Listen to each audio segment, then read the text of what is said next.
Iran के साथ इस वॉर में यूएस और इजराइल के ऑब्जेक्टिव्स अब सेम नहीं है। इजराइल अभी भी ईरानियन रिजीम के पीछे पड़ा है, पर ट्रंप का तो जैसे सोते जागते, उठते बैठते, खाते पीते, सो एंड सो, बस एक ही मकसद बचा है कि स्ट्रेट ऑफ हॉर्मुज को खुलवाना है। नमस्कार, मैं हूं दीपक मुनि और आप हैं मेरे साथ ध टीवी पर। तो स्ट्रेट ऑफ हॉर्मुज गले की हड्डी हो गया है ट्रंप के लिए। वॉर शुरू हुई थी तो ऑब्जेक्टिव्स अलग थे। ईरान की न्यूक्लियर कैपेबिलिटीज को खत्म करना था, बैलिस्टिक मिसाइल्स को खत्म करना था और ईरान में रिजीम चेंज करनी थी। पर अब वो सारे प्लान्स देखते ही देखते हवा हो चुके हैं। अब तो बस जैसे स्ट्रेट ऑफ हॉर्मुज खुल जाए तो मानो ट्रंप गहरी गंगा में जौ बो आए। देखिए, जब से वॉर शुरू हुई तब से तेल के दाम 50% से भी ज्यादा बढ़ चुके हैं। नौबत ये आ गई है कि डिमांड एंड सप्लाई गैप को पूरा करने के लिए यूएस ने ईरानियन ऑयल से भी 30 दिन के सैंक्शंस हटा दिए। पहले रशिया, अब ईरान। तो खरीदिए जिसको भी तेल खरीदना है, तेल की कोई कमी नहीं है, बस हिम्मत होनी चाहिए स्ट्रेट ऑफ हॉर्मुज को क्रॉस करने की। स्ट्रेट ऑफ हॉर्मुज को खुलवाने के लिए ट्रंप लगातार प्रेशर बना रहे हैं। अपने अलायंस को धमका भी रहे हैं, डरा भी रहे हैं, जलील भी कर रहे हैं और ललकार भी रहे हैं। कल बैक टू बैक ट्रंप के पोस्ट आए।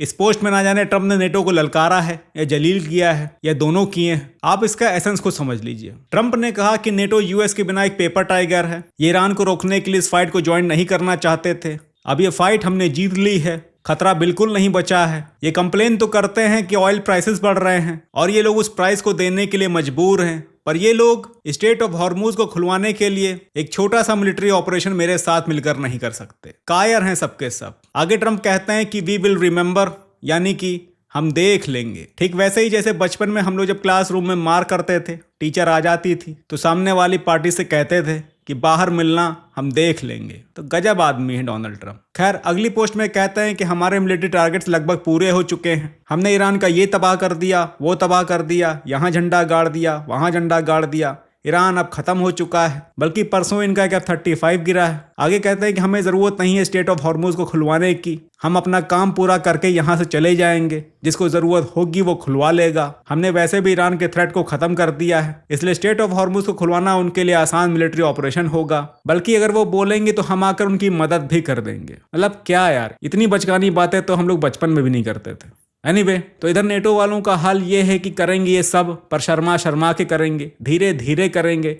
एक एक परत खुलेगी, हर वो काम करेंगे जो ट्रंप चाहते हैं, पर तुरंत नहीं करेंगे। 2 दिन पहले एक जॉइंट डिक्लेरेशन साइन होता है। यूरोपियन कंट्रीज कहती हैं कि हम स्ट्रेट ऑफ हॉर्मुज को खुलवाने के लिए हर पॉसिबल मदद करेंगे। Open seas, free passage of cargo ships, UN security council में रिजोल्यूशन भी पास करवाया। ईरान के अटैक्स को कंडेम भी किया गया और उसी रिजोल्यूशन का हवाला देते हुए इन लोगों ने कहा कि हम स्ट्रेट ऑफ हॉर्मुज को खुलवाने में अपना कंट्रीब्यूशन देंगे। चलिए, बात यहां तक ठीक थी, पर अगले ही दिन ये फिर पलट जाते हैं। कहते हैं कि हम ये सब तब करेंगे जब दोनों ही तरफ से एग्रेशन बंद हो जाएगा। जर्मनी, स्पेन, फ्रांस, इन सब का ये स्टैंड है कि पहले वॉर बंद करो, उसके बाद हम वहां आएंगे। ब्रिटिश पीएम भी खुलकर सामने नहीं आना चाहते हैं। फिलहाल शर्माते शर्माते यूएस को यूके के बेसिस फेयरफोर्ड और डिगो गार्शिया का यूज ईरान पर बॉम्बिंग करने के लिए दिया है। हालांकि यूएस पहले से ही इन बेसिस का यूज कर रहा है, पर अब ये ऑफिशियल हो गया है। और ऑफिशियल स्टेटमेंट में ये भी कहा गया है कि ये सिर्फ स्ट्रेट ऑफ हॉर्मुज को खुलवाने के लिए किया जा रहा है। इसके बाद तुरंत ईरान के फॉरेन मिनिस्टर अब्बास अराक्ची का एक ट्वीट आता है। ये कहते हैं कि ब्रिटिश में majority of people US Iran war में पार्टी नहीं होना चाहते,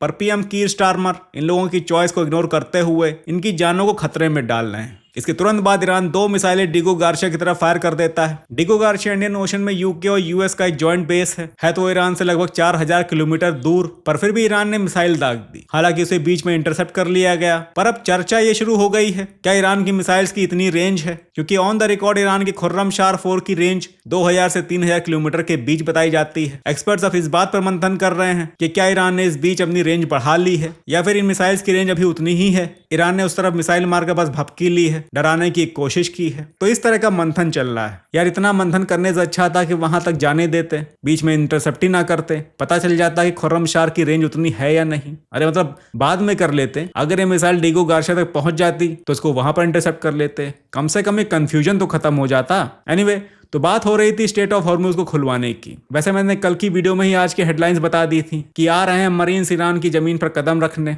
और रही बात यूरोपियन देशों की, तो शर्माते शर्माते ये सब करेंगे जो महामहिम ट्रंप चाहेंगे। मत भूलिए, रशिया यूक्रेन की वॉर अभी खत्म नहीं हुई है। ट्रंप ने कहा है कि हम देखेंगे, तो ट्रंप वाकई में देख लेंगे। और ट्रंप अगर देख लिए तो सच हो जाएगा यूरोप का वो भयानक सपना जिसमें इन्होंने देखा है कि रशिया यूरोप के ईस्टर्न फ्रंट का ताला तोड़ रहा है, यानी कि ईस्टर्न फ्रंट खोल रहा है। चलिए, फिलहाल के लिए इतना ही। आने दीजिए मरीन्स को, फिर देखते हैं आगे क्या होता है।